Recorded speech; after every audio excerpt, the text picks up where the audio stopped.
I had a DJ the other day ask me how should they be communicating with their client? In other words, how often, what are the things we should say to them? When someone hires me, how often should I talk to them? Hi, this is Bill. This is Creative License, and thanks again for being a part of today's Dog and Pony Show.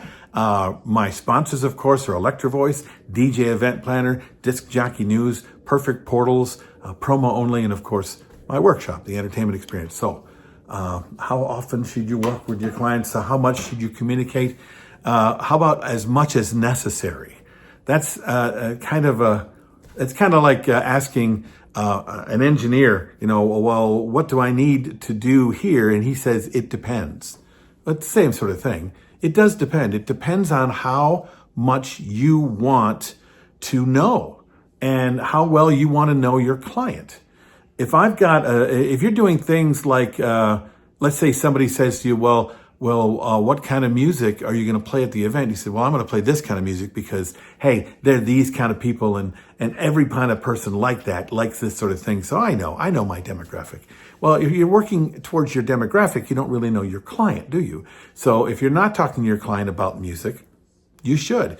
And if all the thing you're doing is asking them client questions about the music they like, then you're not doing yourself a disservice because you know what they like, but you also kind of get an idea of what their guests are going to like, or you got to communicate them in a way so that they know that you're going to not only make them happy, but mostly you're going to make the audience happy. Because if you don't, then they're going to come with an expectation, right?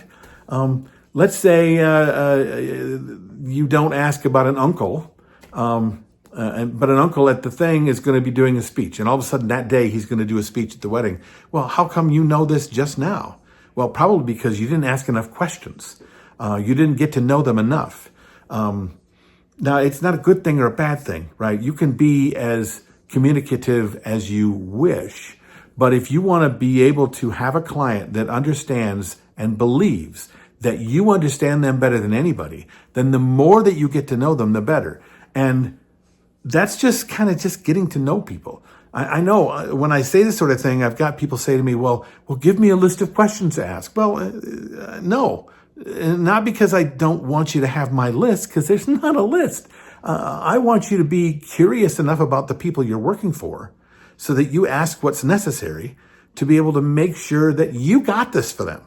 You understand every decision they made at their wedding, and not just the music stuff, not just the gear stuff, not just the lighting stuff, but the food. Why did they choose the food? The booze, their friends, their family, their parents, if they're divorced, if they're not divorced, if they're dead, if they're not dead, okay? If there's grief going on because somebody just missed somebody, if they lost a family member, and if they did, how did they lose them?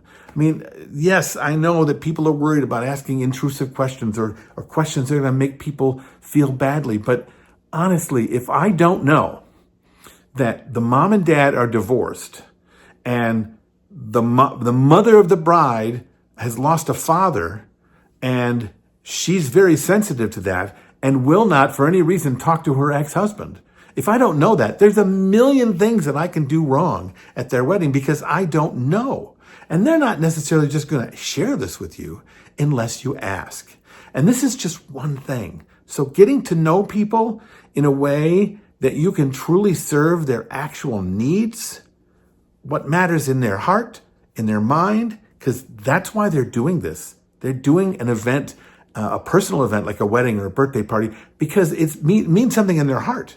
And if you don't know those things, well, then you aren't communicating enough with your client, especially if you're going to do something more for them than just show up and play music. What do you think of this?